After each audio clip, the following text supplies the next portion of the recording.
शांति।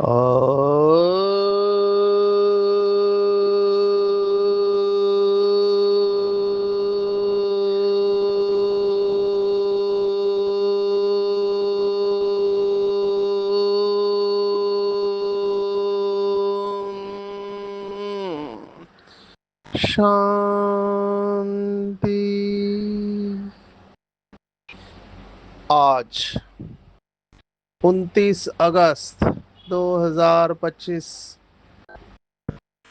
भारत में शुक्रवार है। Today is 29th August 2025 and it's Friday in Bharat. आज की मुरली का जादुई रहस्य स्वयं को प्रेरणा देने के लिए magical secrets of today's Murli for motivating the self. आज की मुरली में बाबा ने मनोविज्ञान की बात कही है। बाबा से ये सीखना चाहिए कि कैसे अलग अलग तरीके से बाबा के ज्ञान को समझाना है। कितना वैरायटी तरीका है। इतने सालों से हम मुरलियाँ सुन रहे हैं। 7 साल के साकार मुरलियाँ हमारे पास अवेलेबल है। आप सोचो, जिन्होंने साकार की पालना ली उन्होंने कितनी सारी मुरलियाँ उनको वैरायटी तरीके से मिली होंगी। हमारे पास खजाना है मुरलियों का, जो दुनिया में किसी के पास नहीं है। दुनिया में कई सारे ग्रुप है जो रिसर्च करते हैं कि उन्हें पूरा नहीं तो पुराना राज मिले। माना स्क्रिप्चर सा कोई किताब मिल जाती है तो पुरातत्व विभाग उसके ऊपर कितना संशोधन करता है कि ये इतनी हजारों साल किताब हमको मिली है। भारत में तो चमत्कार के ऊपर चमत्कार है। एक भृगु संहिता करके है, उसमें आपके पहले सभी जन्मों के बारे में लिखा हुआ है। अब ये कैसे पॉसिबल है, लेकिन जो लोग वहां पर गए हैं उनका ये मानना और कहना है कि सभी जन्मों के बारे में आपको जानकारी मिलेंगे। तो ऐसे कितने गुह्य किताब, इवन बाइबल के बारे में भी ये लोग रिसर्च करते हैं कि ओरिजिनल बाइबल कहाँ है।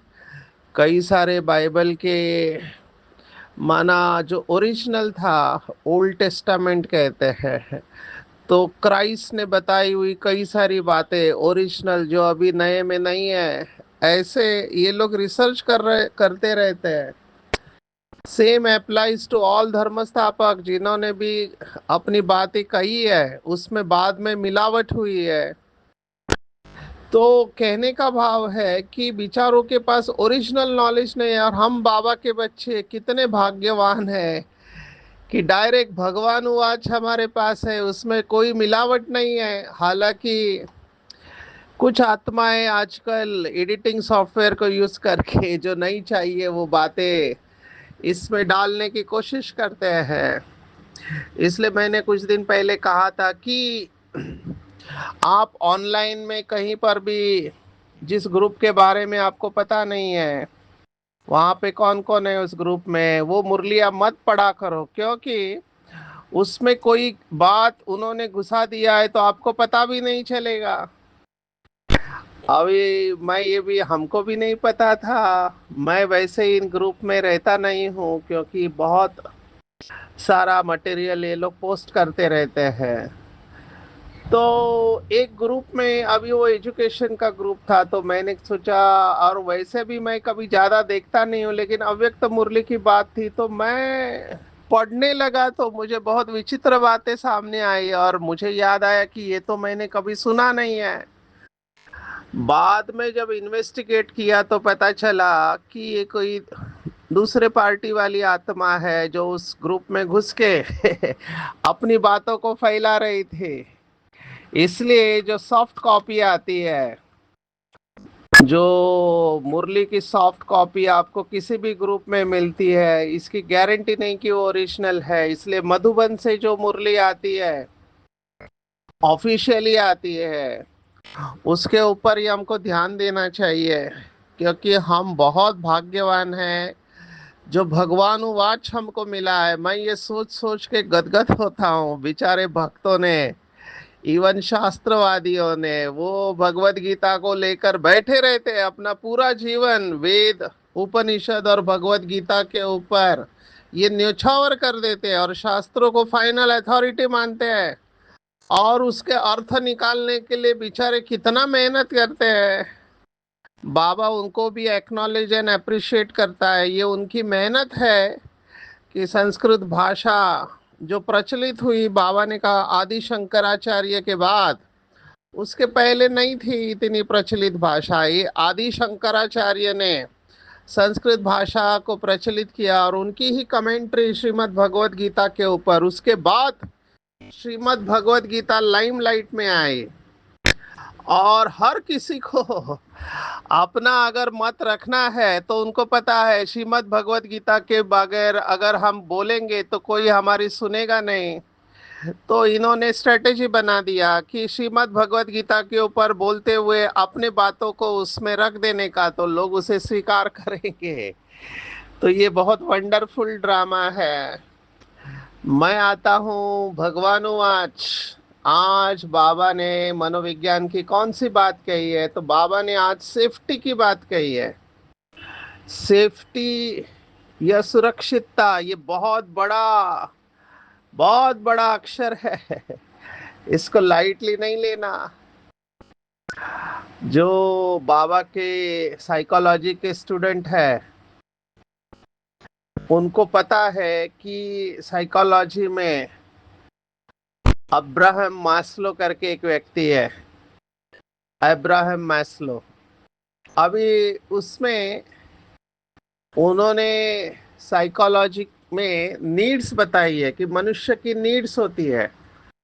उसमें जैसे आम आदमी को पता होता है रोटी कपड़ा और मकान, ये बेसिक जरूरत है हमारे, इसको फिजियोलॉजिकल नीड्स कहते हैं। उस व्यक्ति ने हिरारकी, हिरारकी माना नीचे से ऊपर तक कौन कौन सी जरूरतें होती है वो उन्होंने बताया है। तो पहला होता है रोटी कपड़ा और मकान, जब ये पूरा हो जाता है तो दूसरा नीड्स जो आज बाबा ने कहा है वो है सेफ्टी। सेफ्टी अंग्रेजी शब्द है, सेफ्टी का मतलब है सुरक्षितता। हम हर वक्त सुरक्षित महसूस करना चाहते ताकि हमको दर्द ना हो, भूख ना लगे, या कोई किसी भी प्रकार का खतरा ना हो। इसके ऊपर की नीड है सोशल नीड्स। मनुष्य एक सामाजिक प्राणी है, वो लोगों के बीच में रहना चाहता है, अकेला रहना मुश्किल है। आज के रिसर्च बताते हैं कि जो लोग अकेले रहते हैं उनकी आयु कम होती है। तो सोशल बीइंग्स है हम, ऐसे कहते हैं अंग्रेजी में। तो हम सुरक्षित महसूस करते हैं जब हम ग्रुप में रहते हैं।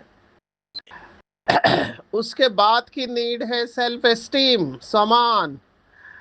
जब हम सोशल नीड्स में सिक्योर हो जाते हैं तो हम ऊपर की तरफ जाते हैं। फिर आता है हमारा स्टेटस, जिसको बाबा कहते हैं नाम मान शान, self esteem come into play. हम अपने आप को किस नजर से देखते हैं, रिस्पेक्ट के लिए मनुष्य कितना मेहनत करते हैं रिस्पेक्ट मिले। और लास्ट इसके भी ऊपर फाइनल है जो बाबा कहते हैं संपूर्ण अवस्था। तो अब्राहम मास्लो ने इसको सेल्फ एक्चुअलाइजेशन कहा है। जब हमारी नीचे की सभी नीड्स, जरूरतें पूरे हो जाती है, फिजियोलॉजिकल, रोटी कपड़ा मकान, सुरक्षितता, सामाजिक, और फिर रेस्पेक्ट, नामान शान, तो हम लास्ट में आते हैं self actualisation, to become the most complete and authentic version of our self. माना हम अपने संपूर्ण अवस्था में जाते हैं।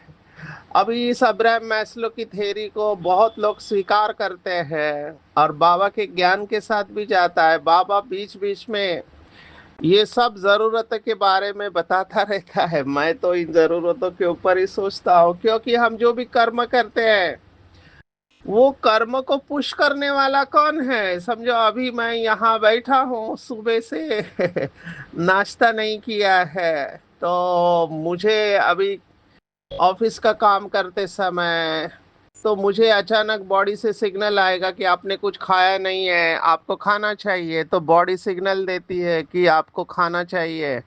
बहुत थक जाते हैं तो बॉडी सिग्नल देती है अभी आपको सोना चाहिए।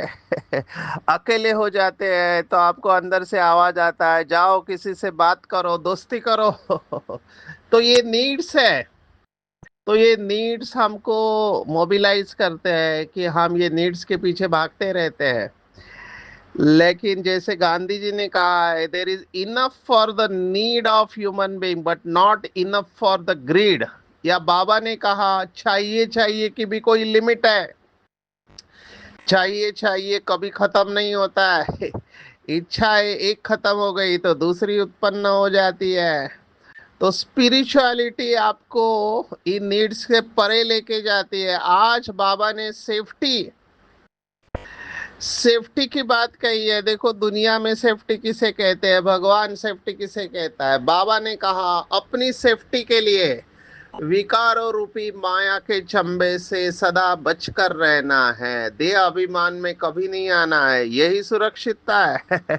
मैं इसके ऊपर थोड़ा बोलूंगा क्योंकि मुझे ये सुरक्षितता की नीड बहुत इंपॉर्टेंट लगती है। सुरक्षित महसूस करना चाहिए हम लोग हमेशा। अभी वंडरफुल बात है कि पहले ऐसे कहते, पहले के जमाने के लोग, उनको रोटी कपड़ा मकान मिल गया, बहुत खुश रहते थे। गांव में रहने वाले दो वक्त की रोटी कर खा रहे, खेती कर रहे और अपने घर में मस्त है। लेकिन आज के मनुष्य के पास सब कुछ होते हुए भी, माना घर है, गाड़ी है, बंगला है, खाने में जो चाहिए वो खा सकता है, सब कुछ होते हुए भी वो अंदर से असुरक्षित महसूस कर रहा है। यहाँ पर बाबा का ज्ञान आता है, क्यों इतनी इनसिक्योरिटी है। अभी इनसिक्योरिटी के कारण मनोविज्ञान में अलग अलग बताए हुए हैं कि कौन कौन से कारणों से इनसिक्योरिटी होती है। तो उसमें प्रमुख जो कारण है वो है पास्ट एक्सपीरियंस।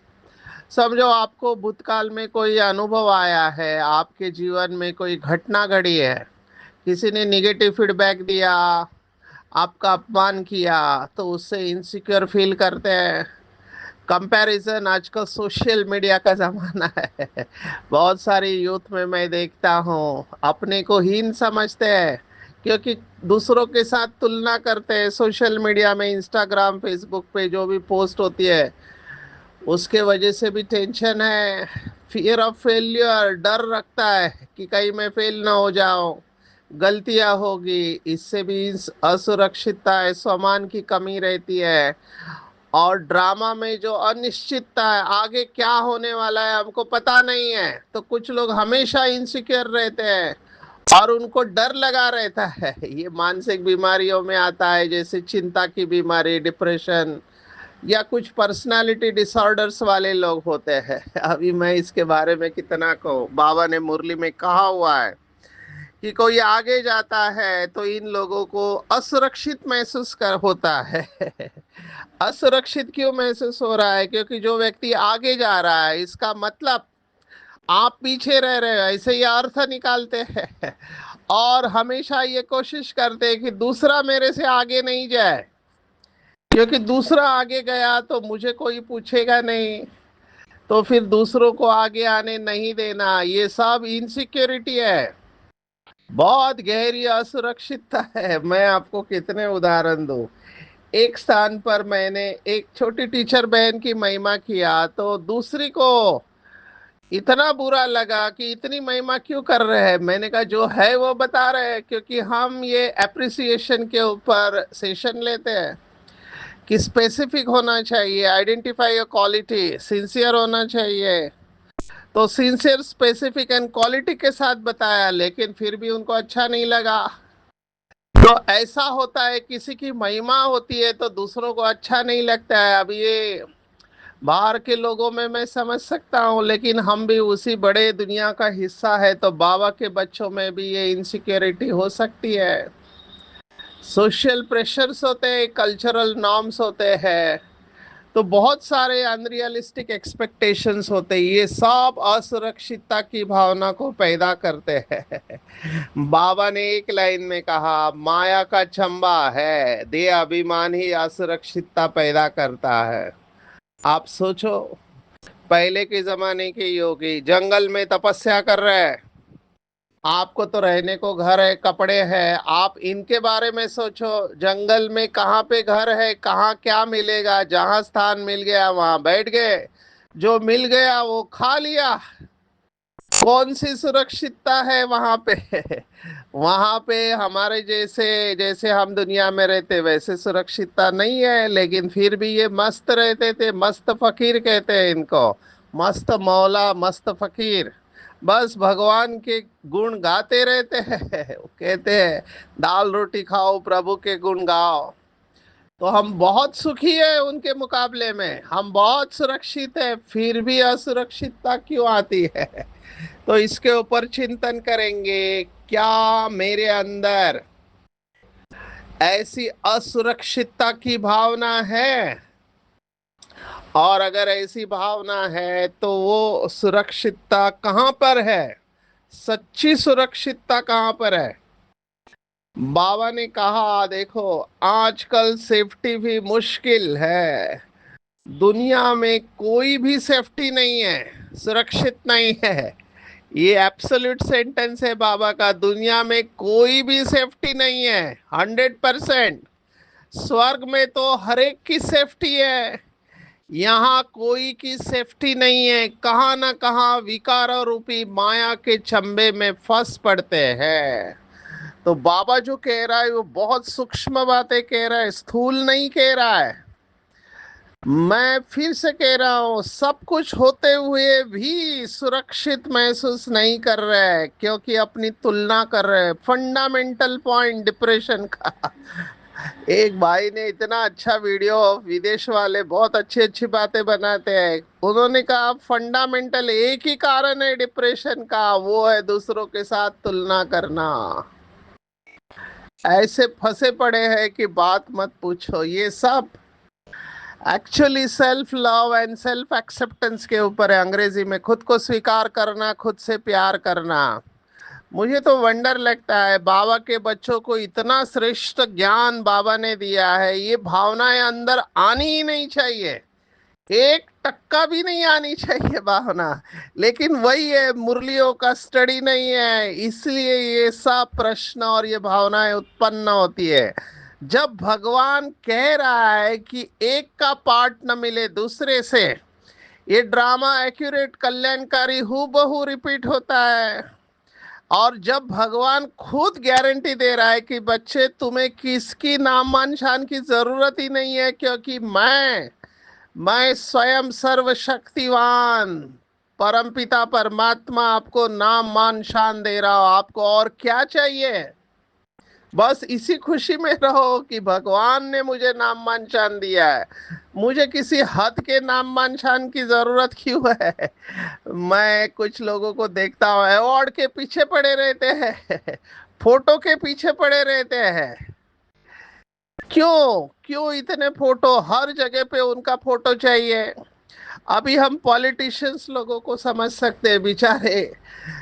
मैं देखता हूँ अभी मुंबई में गणपति का फेस्टिवल चल रहा है, भारत में मुझे तो लगता है पूरे विश्व में मुंबई जैसा गणेश फेस्टिवल कहीं पर भी होता नहीं होगा। हर गली में गणपति मंडल है। अभी यही इन लोगों के लिए अपॉर्चुनिटी होती है, पॉलिटिशियन लोग हर जगह पे गेट खड़ा किया है, हर जगह पे फोटो है, तो ये लोग अपना फोटो लगाते रहते हैं। मुझे तो बहुत हंसने को आता है, दया भी आता है इनके ऊपर, पर क्या करें, ये लोग मजबूर है। इनको पता है कि इनका फोटो दिखाई देना चाहिए, नहीं तो लोग भूल जाएंगे इनको। यही है हाल कुछ बॉलीवुड वालों का भी है, कोई भी कंट्रोवर्सी करके वो लोग हमेशा चर्चा में लगे रहते हैं, क्योंकि लोगों को दिखाई देने चाहिए। पूरा एडवर्टाइजिंग का गेम ही इसके ऊपर है कि आप बार बार दिखाई देने चाहिए, नहीं तो लोग भूलने वाले हैं। ये सब जड़ में अगर आप जाओ तो बहुत इनसिक्योरिटी है। सबसे अच्छा जो बाबा कहता है, जो मुझे बहुत पसंद है, गुप्त रहो। पहले भी एक वाक्य सुनाया था, मेरा फेवरेट है, न किसी को प्रभावित करो, न किसी से प्रभावित होना है, बस। मुझे तो बाबा की याद में मस्त रहना है, बाकी विकार पकड़ने के लिए तैयार है। लौकिक बाप को भी फुरना रहता है, समझते हमारा बच्चा भी इस ब्राह्मण कुल में आ जाए तो अच्छा है। कहाँ इस पुराने माया के नाले में बह न जाए। देखो बाबा का शब्द क्या है, माया का नाला। नाले में बह न जाए, नाला माना इंग्लिश में गटर कहते हैं, गटर में बह न जाए।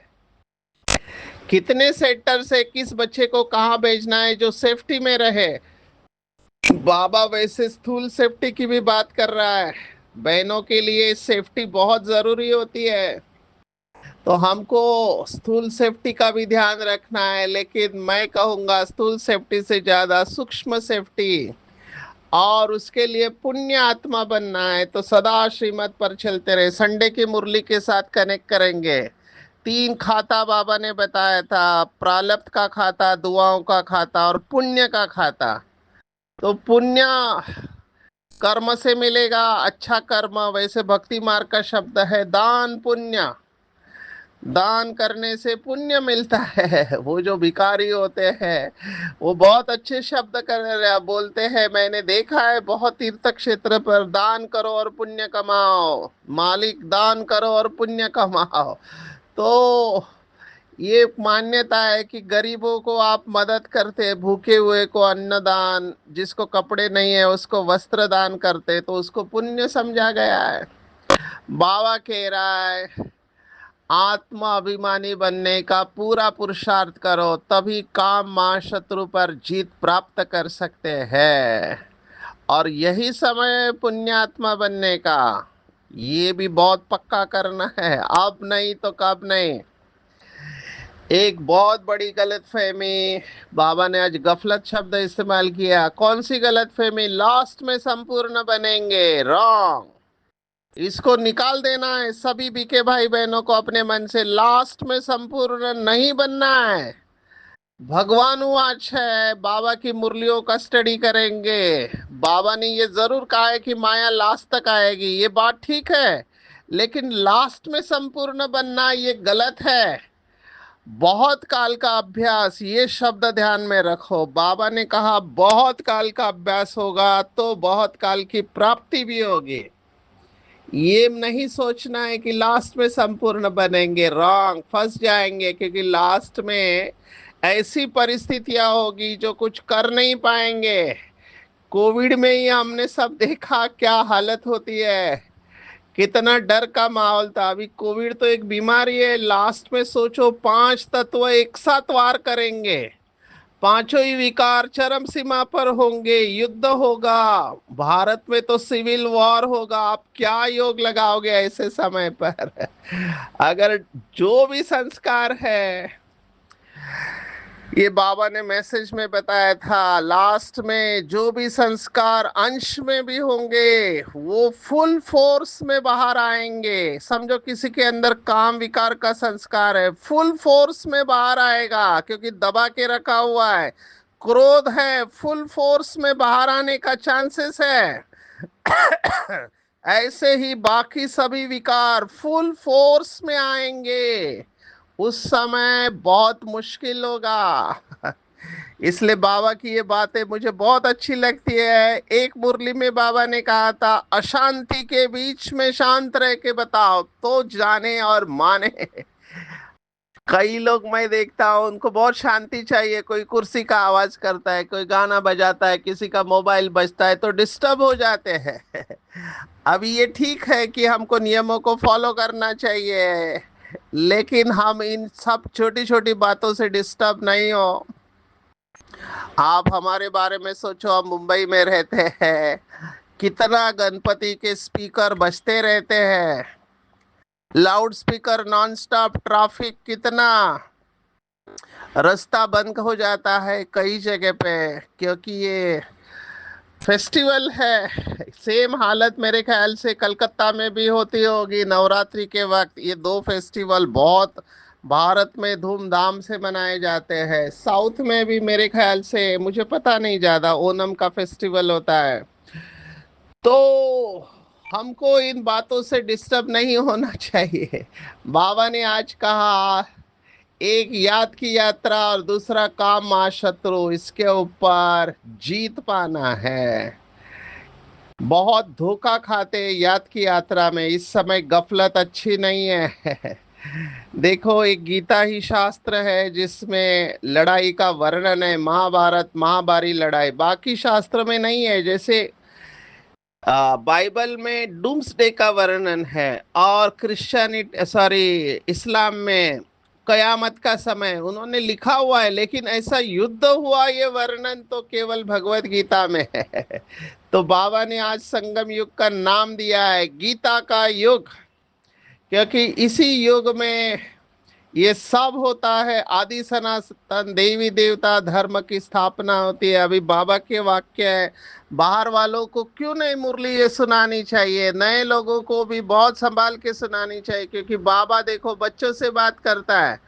आज बाबा ने कहा, श्री कृष्ण को कभी बाप टीचर या गुरु नहीं कह सकते। श्री कृष्ण टीचर हो तो सीखा कहाँ से, उनको ज्ञान सागर नहीं कहा जा सकता। ये बात नए लोगों को समझ में नहीं आएगी, इसलिए हम नए लोगों को मुरली में नहीं बिठाते, उनको पर्सनली सुनाना चाहे। जब पक्के हो जाए तब वो इस बात को स्वीकार कर पाएंगे। तो बाबा ने कहा, काम विकार को जीतना है, सबसे पहले नंबर तूफान आता है देह अभिमान, जिसके वजह से काम विकार। बाबा ने कहा, ये जैसे बहुत तेज तूफान है, कोई तो इन पर जीत पाए हुए भी है, गृहस्थ व्यवहार में है फिर भी कोशिश करते बचने की। कुमार कुमारियों के लिए तो बहुत सहज है, इसलिए नाम ही गाया हुआ है, कन्हैया, कन्याओं का कन्हैया। श्री कृष्ण की तो इतनी कन्याएं हो न सके, कन्याएं जरूर शिव बाबा की होगी। कुमार कुमारियों के लिए सहज है, लेकिन अगर संस्कार परिवर्तन नहीं किए तो कुमार कुमारियां भी फंस सकते हैं। माया किसी को छोड़ती नहीं है। बाबा ने चार्ट की बात आज फिर से कही है, कोई 5 घंटे का है, 2-3 घंटे का चार्ट भी आता है, कोई तो लिखते ही नहीं है, सब एक रस हो न सके। बाबा ने कहा, अपने से बात करो कि मेरा चार्ट कैसा है, मैं कहाँ तक पद पा सकूंगा, कहाँ तक खुशी है, हमको सदैव खुशी क्यों नहीं होनी चाहिए। बाबा ने कहा, अपने साथ बात करो। अभी अगर मेरा शरीर छूटेगा तो मुझे कौन सा पद मिलेगा। बाबा ने कहा, मिशनरी की तरह आपको फैल जाना चाहिए, जैसे बौद्धी और क्रिश्चियंस की मिशन होती है, वैसे बाबा के सेंटर तो अभी हो गए हैं। जैसे अभी गणेश का चल रहा है, बाबा ने देखो नवरात्रि को याद किया आज के मुरली में, जब डुबोने जाते हैं तो रो पड़ते हैं मिट्टी का पुतला, और जब मनुष्य मरते हैं तो भी अर्थी को हरि बोल करके डुबो देते हैं। आज बिरला को भी याद किया है, जो कारखाने वाले हैं। बाबा ने कहा, घड़ी घड़ी उनको याद आता रहेगा कारखाना, सबसे सहज है माता और कन्याओं को जीते जी मर जाना, शरीर का भान ही नहीं रहे, हम अशरीरी आए थे अशरीरी जाना है। साहूकार सरेंडर होना मुश्किल है, गरीब जल्दी सरेंडर होते हैं। हमको बागवान पतित पावन शिव बाबा का हाथ मिला है तो बहुत खुशी होनी चाहिए। वाक्य कितना सुंदर है, हम शिव बाबा से ब्रह्मा द्वारा शेक हैंड करते हैं। तो शिव बाबा से शेक हैंड ब्रह्मा द्वारा ही हो सकता है। वरदान है 3 प्रकार का मेडल प्राप्त करना, एक खुद के ऊपर विजय, फिर सर्व के ऊपर और प्रकृति के ऊपर। अभी प्रकृति के ऊपर विजय माना क्या, तो वायुमंडल वाइब्रेशन और स्थूल प्रकृति की समस्याओं पर विजय करना, प्राप्त करना। ऐसे जो स्व के ऊपर माना व्यर्थ भाव स्वभाव को श्रेष्ठ भाव शुभ भावना में परिवर्तन करते हैं, वो दूसरों के ऊपर भी विजय प्राप्त करते हैं, कर्मेंद्रियों के ऊपर भी विजय प्राप्त करने वाले राजयोगी बनते हैं। और बाबा का जो प्यार है, ये बाबा का रूहानी प्यार, डबल प्यार मिलता है, एक बाप का और दूसरा दैवी परिवार का। तो प्यार के अनुभव ने परवाना बनाया है, प्यार ही चुंबक का काम करता है। और इस प्यार के लिए सुनना और मरने के लिए भी तैयार हो जाते हैं। संगम युग पर जो सच्चे प्यार में जीते जी मरता है वही स्वर्ग में जाता है। बहुत सुंदर बात बाबा ने सुनाए। संगम युग पर जीते जी मरना। आज की मुरली में टेक होम है, सुरक्षित महसूस करना है, हमको भगवान मिला है। सब कुछ जाने वाला है, जो भी आंखों से दिखाई देता है सब जाने वाला है, केवल एक अविनाशी सहारा शिव बाबा है। इसलिए सदा सुरक्षित महसूस करना है, देहाभिमान में नहीं आना है, सदा श्रीमत पर चलना है, याद की यात्रा में गफलत नहीं करनी है, आत्माभिमानी बनने का पूरा पूरा पुरुषार्थ करेंगे तभी काम महाशत्रु पर विजय प्राप्त करेंगे, अदरवाइज मुश्किल होगा, बहुत मुश्किल होगा। अब हम घर जाते हैं, मुसाफिरी पूरी हुई। अपार खुशी में रहना है कि भगवान पतित पावन से हम ब्रह्मा द्वारा शेक हैंड कर रहे हैं, स्वर्ग की पटरानी बनते हैं। तीनों ही विजय मेडल प्राप्त करने, स्व के व्यर्थ भाव स्वभाव को श्रेष्ठ भाव शुभ भावना से परिवर्तन करना, ऐसे स्व पर विजयी, दूसरों पर भी विजयी, और प्रकृति माना वायुमंडल वाइब्रेशन और स्थूल प्रकृति की समस्याओं के ऊपर विजयी बनना, खुद की सभी कर्मेंद्रियों पर संपूर्ण राज्य करने वाले राजयोगी बनना है। और बाप का और दैवी परिवार का डबल प्यार मिला है तो परवाना बनना क्या कठिन है। संगम युग पर सच्चे प्यार में जीते जी मरना है। अच्छा, ओम शांति।